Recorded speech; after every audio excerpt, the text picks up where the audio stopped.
વંદનીય પૂજ્ય તથા વહાલા વિદ્યાર્થી ભાઈઓ તથા વહાલી બહેનો, આજના શુભ પ્રસંગે સૌપ્રથમ નયનશ્રીના નતમસ્તક વંદન.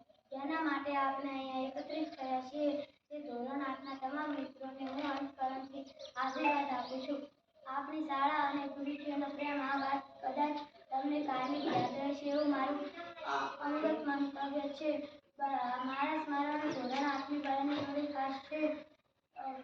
આ તાજી યાદોની હું કાયમી તાજી રાખીશ. આજના શુભ પ્રસંગે ખાતરી આપું છું ધોરણ 8ની બહેનો મારી આદર્શ છે. તેઓએ મને હંમેશા સાચી દિશા અને મારું માર્ગદર્શન પૂરું પાડ્યું છે. તમે પણ નવી સફળ તરફ જઈ રહ્યા છો, ત્યાં પણ ખૂબ ધાર્યા થઈને રહેજો. તમારે અમારી ત્યાં શાળાની જરૂર પડે ત્યારે અમને ગાઈડ કરવા આવતા રહેજો. બસ સારું ભણજો. શાળા